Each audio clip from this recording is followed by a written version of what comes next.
हाँ जी, तो कहते हैं आप लोग AB क्लासेस सुल्तानपुर में आप सभी का हार्दिक स्वागत है। मैं ऋषभ सिंह करंट की अगली क्लास के साथ आपके सामने फिर से उपस्थित हूँ। तो आइए हम लोग करंट की शुरुआत करते हैं।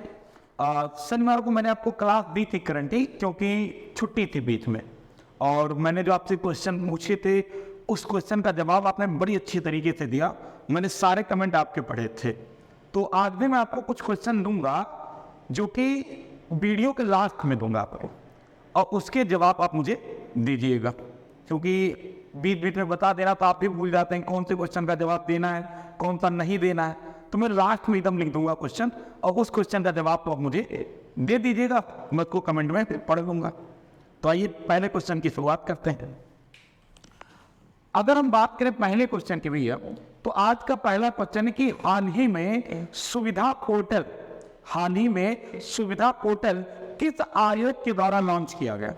हाल ही में सुविधा पोर्टल किस आयोग के द्वारा लॉन्च किया गया? तो ये बात करते हैं। मैंने बताया कौन सा पोर्टल भैया? सुविधा पोर्टल।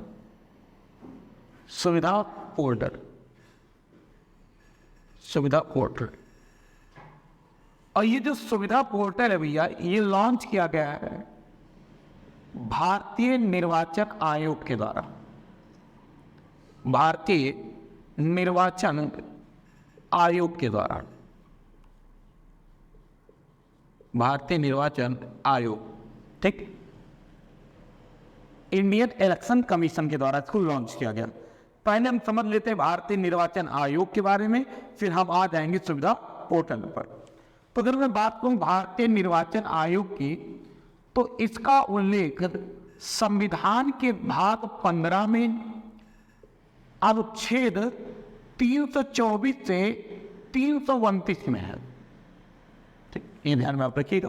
तो भारतीय निर्वाचन आयोग संविधान के भाग 15 में अनुच्छेद 324 से 329 के मध्य है। मैं बात करूं भारतीय निर्वाचन आयोग की स्थापना, तो स्थापना हुई थी भैया 25 जनवरी 1950। 25 जनवरी 1950। इसी वजह से 25 जनवरी को हम मनाते हैं मतदाता दिवस, वोटर्स डे मनाते हैं, मतदाता दिवस मनाते हैं। आप जानते हैं पहले जो मतदान की उम्र हुआ करती थी वो 21 साल हुआ करती थी, लेकिन मतदान की उम्र 21 वर्ष से घटाकर 18 वर्ष कर दी गई। तो मतदान की जो वर्ष होती थी वो पहले 21 वर्ष थी, इसे घटा करके 18 वर्ष कर दिया गया। किस संविधान संशोधन से किया गया? तो 61वां संविधान संशोधन 1989 में किया गया था। ये ध्यान में आप रखिएगा, पूछा जाता है कई बार, तो ये संविधान संशोधन आप ध्यान में रखिएगा, 61वां संविधान संशोधन 1989। आइए, अगर मैं आपसे कहूं कि भारतीय निर्वाचन आयोग के पहले मुख्य निर्वाचन आयुक्त, तो इसके जो पहले मुख्य निर्वाचन आयुक्त थे उनका नाम था भैया सुकुमार सेन। मैंने कई बार ये पीछे बता भी रखा है, और हम फिर बता देते हैं, सुकुमार सेन। अगर पहली महिला मुख्य निर्वाचन आयुक्त, पहली महिला मुख्य निर्वाचन आयुक्त का नाम बताएं, तो नाम भैया रमा देवी।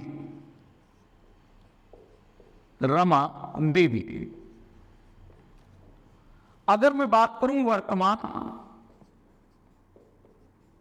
वर्तमान मुख्य निर्वाचन आयुक्त,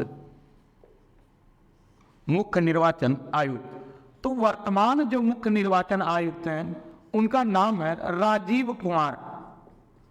और ये ध्यान में रखिएगा भैया, ये जो राजीव कुमार हैं ये 25वें नंबर के, ये 25वें क्रम के, ये भी ध्यान में आप रखिएगा। आप जानते हैं जो हमारा भारतीय निर्वाचन आयोग है उसमें एक मुख्य निर्वाचन आयुक्त तथा 2 अन्य निर्वाचन आयुक्त होते हैं। तो 2 अन्य निर्वाचन आयुक्त कौन है ये भी जान लीजिए। अन्य निर्वाचन आयुक्त,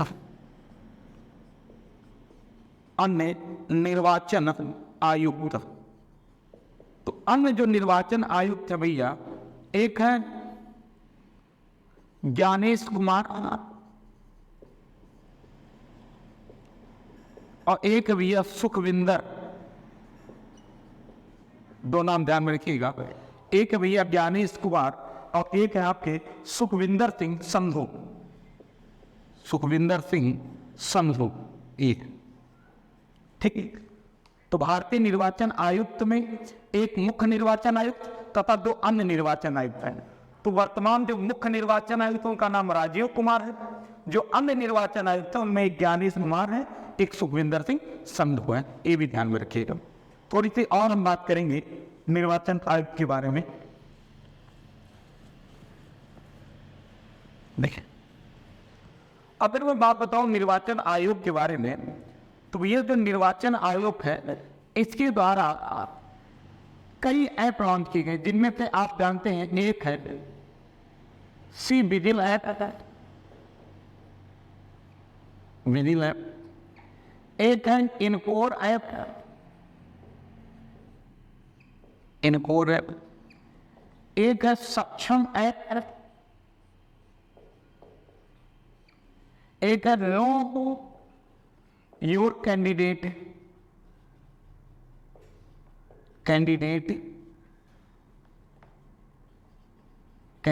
ठीक, ये है आपका। तो भारतीय निर्वाचन आयोग ने सुविधा पोर्टल तो लॉन्च किया है, इसके साथ साथ पहले उन्होंने सी विजिल ऐप लॉन्च किया था, इनकोर ऐप लॉन्च कर रखा है, सक्षम ऐप भी है और साथ में नो योर कैंडिडेट ऐप भी इन्हीं का है। ये जो सुविधा पोर्टल इन्होंने लॉन्च किया है, इसका मतलब ये भैया कि अगर आपको रैली का आयोजन करना है, रैली आयोजन करना आपको, इसके अलावा भी आपको अगर आप वीडियो बैन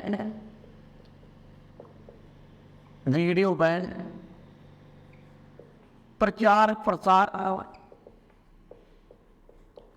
इन सब के लिए आपको अनुमति लेनी पड़ती है। अब अनुमति लेने के लिए आपको अधिकारी के पास जाने की जरूरत नहीं है, आप इस पोर्टल पे अपने सारे डाटा रख देंगे और यहीं से आपको क्या मिल जाएगी भैया, अनुमति है, परमिशन। जैसे अगर आपको एक रैली का आयोजन करना है अपने जिले में, या आपको प्रचार प्रसार करना है गाड़ी के माध्यम से, तो आपको पुलिस प्रशासन से, अधिकारियों से परमिशन लेने पड़ते हैं कि पहले आप रैली कब करेंगे, कितने बजे करेंगे, किस दिन कर सकते हैं, किस तारीख को कर सकते हैं। इन सब के लिए आपको अधिकारी के पास जाना पड़ेगा और फिर अधिकारी आपको परमिशन देगा। लेकिन अगर आप अपना सारा डाटा इस सुविधा पोर्टल पर लॉन्च कर देते हैं तो आपको अधिकारी के पास जाने की जरूरत नहीं है, सीधा ऑनलाइन आपके पास सारी अनुमति मिल जाएगी आपको। तो इसलिए रैली आयोजन, वीडियो बैन, प्रचार प्रसार, इन सब की अनुमति आपको इस सुविधा पोर्टल से मिल सकती है। और ये लॉन्च करने में सबसे बड़ा योगदान किसका, भारतीय निर्वाचन आयोग का, जिससे उम्मीदवारों को सुविधा दी जा सके, जो चुनाव लड़ने वाले कैंडिडेट हैं उनको आराम दिया जा सके, इसलिए सुविधा पोर्टल लॉन्च किया गया है। तो ये ध्यान में रखिएगा कि ये कुछ ऐप पहले लॉन्च किए गए थे, जैसे सी विजिल ऐप, इनकोर ऐप, सक्षम app, know your candidate app, उसी में से एक है सुविधा पोर्टल, इसको भी लॉन्च किया गया था। कुछ क्वेश्चन और मैं बता देता हूँ। जैसे आप जानते हैं कि अभी हाल ही में निर्वाचन आयोग ने यूथ आइकन बनाया था, यूथ आइकन, और ये यूथ आइकन उन्होंने बनाया था आयुष्मान खुराना पे, आयुष्मान खुराना को बनाया था भैया, ठीक है। और अगर मैं बात करूं दिव्यांग कैटेगरी में, दिव्यांग कैटेगरी में उन्होंने बनाया था शीतल देवी को, दिव्यांग कैटेगरी में उन्होंने बनाया था शीतल देवी को, ठीक है। आपको मैंने बताया था जो शीतल देवी हैं ये जम्मू कश्मीर की हैं, और मैंने बताया था ये तीरंदाजी करती हैं, ठीक। और ये भी बताया था कि भी हाल ही में किनको पुरस्कार मिला, कौन सा भैया, अर्जुन पुरस्कार, ये भी ध्यान में आप रखिएगा, ठीक है। तो कितनी सारी बातें हुई किसके बारे में, भारतीय निर्वाचन आयोग के बारे में। तो ये हमारे पहले क्वेश्चन का जवाब हो गया। अब हम बढ़ते हैं दूसरे क्वेश्चन की तरफ।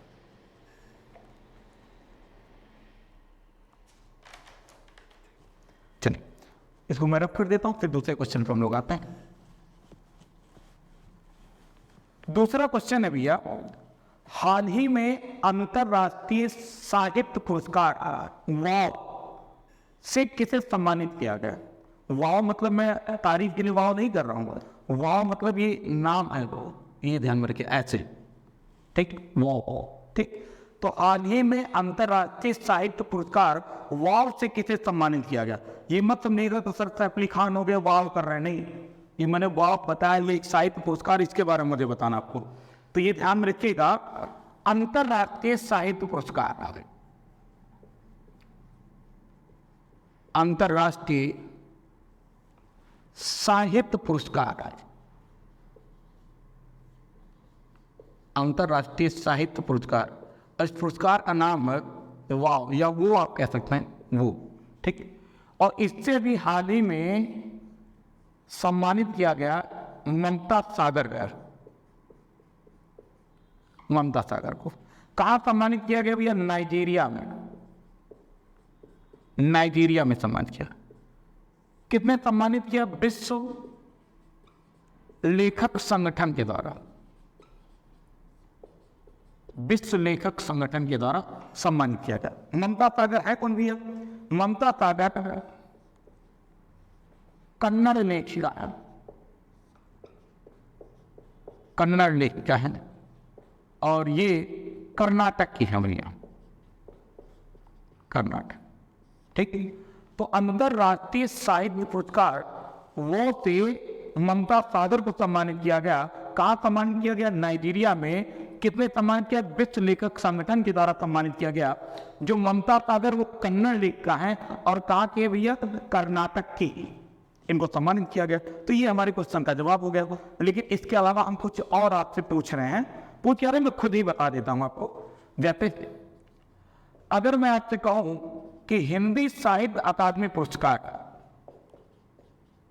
हिंदी साहित्य अकादमी पुरस्कार से किसे सम्मानित किया गया?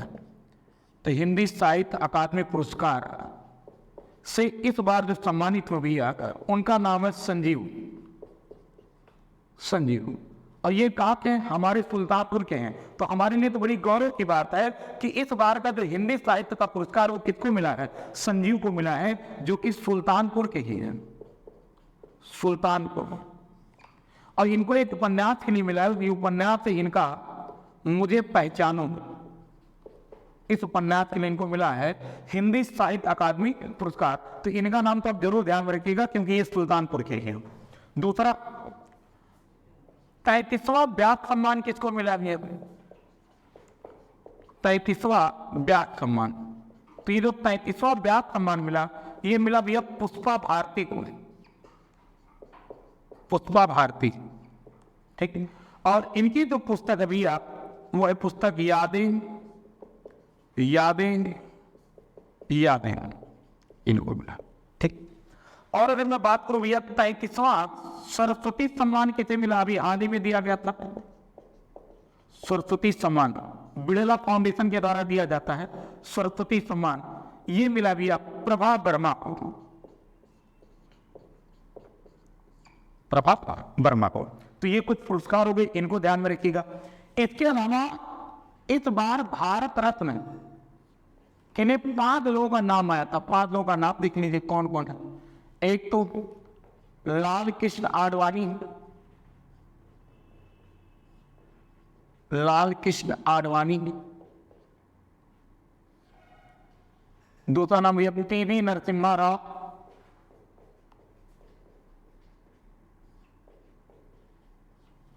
तीसरा चौधरी चरण सिंह,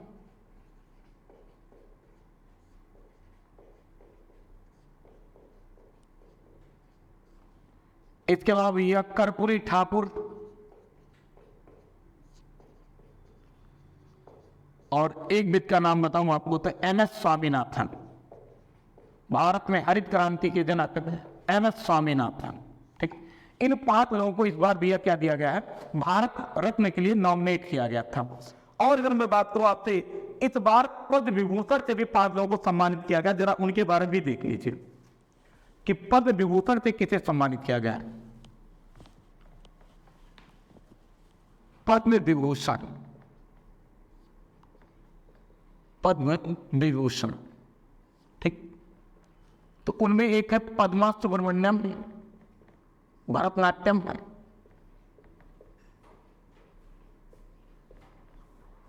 ठीक, एक भी है वैजयंती माला, ये भी भरतनाट्यम से संबंधित है। ये दोनों नाम तो जरूर ध्यान में रखिएगा, ये दोनों नाम जरूर ध्यान में रखिएगा, पद्म सुब्रमण्यम, वैजयंती माला। ठीक, वैजयंती माला, क्योंकि ये दोनों भरतनाट्यम करती हैं, वो भी हाल ही में इन्हें पद्म विभूषण से सम्मानित किया गया। इसके अलावा बिंदेश्वर पाठक,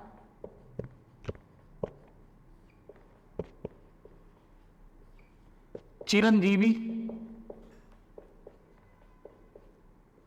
और वेंकैया नायडू, वेंकैया नायडू, इनको भी भैया सम्मानित किया गया है।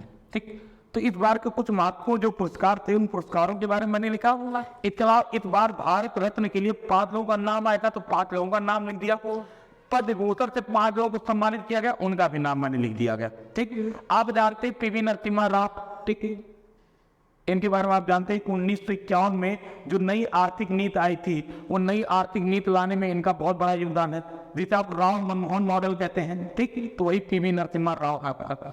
आप एम.एस. स्वामीनाथन को जानते हैं, भारत में हरित क्रांति का जनक माना जाता है एम.एस. स्वामीनाथन को। 1962 में जब भारत चीन युद्ध हुआ, 1965 में जब भारत पाकिस्तान युद्ध हुआ और 1966 में जब भारत में अकाल पड़ गया, तो अकाल से निपटने के लिए जो शुरुआत की गई, वो शुरुआत की गई थी एम.एस. स्वामीनाथन के द्वारा हरित क्रांति की। तो इनका तो प्रोग्राम आप ध्यान में रखिएगा। ठीक, अब हम लोग आगे बढ़ते हैं अपने अगले क्वेश्चन की तरफ। ये हमारे 2 क्वेश्चन हो गए। तीसरा क्वेश्चन बड़ा इंपॉर्टेंट क्वेश्चन है आपके लिए, बहुत इंपॉर्टेंट, क्योंकि इस समय करंट में सबसे संवेदनशील मुद्दा वही। ठीक, हाल ही में किस देश ने सी डोम रक्षा प्रणाली विकसित किया? हाल ही में किस देश ने सी डोम रक्षा प्रणाली लॉन्च किया या विकसित किया? आइए देखते हैं आपका सी डोम एक रक्षा प्रणाली है। तो इस रक्षा प्रणाली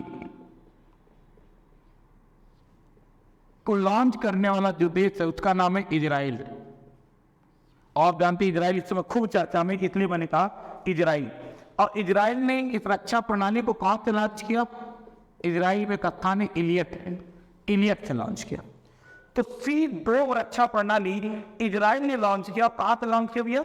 इलियट से लॉन्च किया आपका। ठीक, तो ये ध्यान में रखिएगा आपका। और ये सी डोम रक्षा प्रणाली होती क्या, पहले आप समझ लीजिए आपका। देखिए, अभी आपने देखा कि ईरान में इजराइल के ऊपर हमला किया।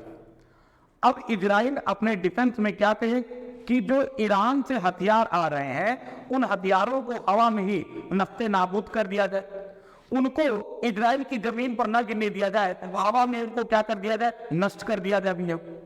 इसलिए हर देश अपने लिए बहुत सारे सुरक्षा प्रणाली बनाते हैं। उसी में से एक सुरक्षा प्रणाली इजराइल ने अभी हाल ही में लॉन्च किया, जिसका नाम है सी डोम। इसके अलावा भी इजराइल के पास बहुत सारी रक्षा प्रणाली हैं, जिनमें से मैं आपको एक नाम बताता हूं, आयरन डोम। आयरन डोम, ठीक, आयरन डोम ये इजराइल का सबसे फेमस रक्षा प्रणाली है। वायु रक्षा प्रणाली यानी एयर डिफेंस सिस्टम। यानी अगर ईरान अपने हाथ से कोई मिसाइल छोड़ेगा, तो इस रक्षा प्रणाली के कारण, इस आयरन डोम के कारण वो रॉकेट जमीन पर नहीं गिरेगा, बल्कि हवा में क्या हो जाएगा भैया? नष्ट हो जाएगा।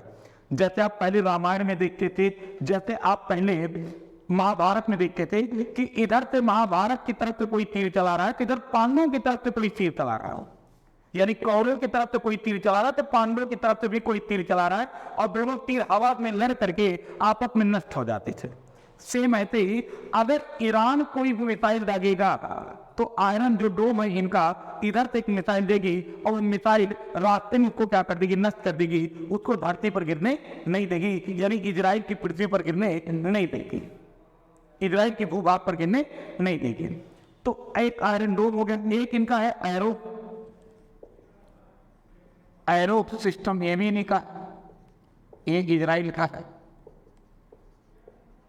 ये इजराइल का एयर डिफेंस सिस्टम है भैया, एयर डिफेंस सिस्टम।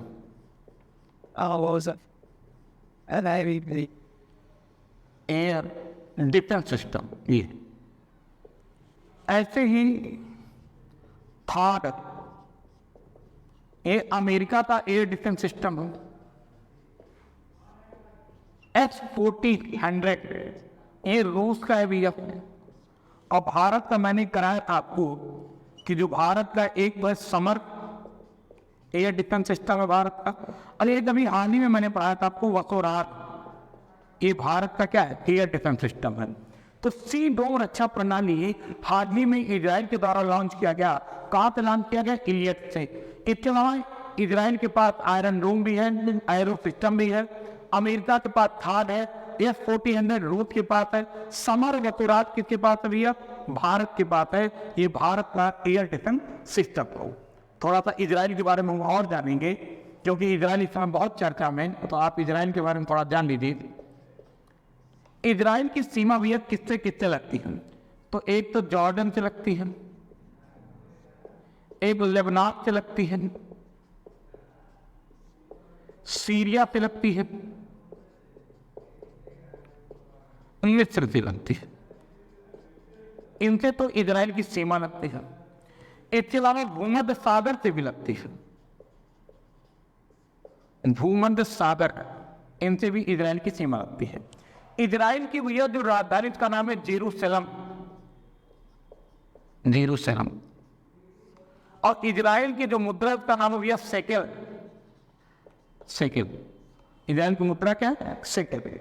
इजराइल के जो प्रधानमंत्री उनका नाम है नेतन्याहू, ठीक है, नेतन्याहू। तो इनके बारे में थोड़ा सा ध्यान में रखिएगा इजराइल के बारे में। इसके अलावा अगर मैं बात करूं ईरान, क्योंकि अभी हाल ही में ईरान ने हमला किया है, ईरान की राजधानी भैया तेहरान। इनकी मुद्रा कौन सी? रियाल। ईरान में दो मरुस्थल में बड़ा ध्यान में आप रखिएगा, एक है दस्त ए कबीर और एक मरुस्थल भैया दस्त ए लुट, दस्त ए लुट। इसको भी ध्यान में आप रखिएगा, ठीक है। और ये जो मैंने आयरन डोम बताया, एरो सिस्टम बताया इजराइल का, इसको भी ध्यान में रखिएगा, क्योंकि इजराइल इस समय बहुत चर्चा में है। हमास की वजह से भी चर्चा में था, और इधर आप देख रहे हैं ईरान की वजह से भी लगातार ये करंट में बना हुआ है। तो आप इजराइल के बारे में ध्यान रखेंगे और साथ में ईरान के बारे में थोड़ा सा ध्यान रखिएगा। अब मैं आपके सामने क्वेश्चन रखना हूं, उन सभी क्वेश्चनों का आप जवाब मुझे दीजिएगा, ठीक।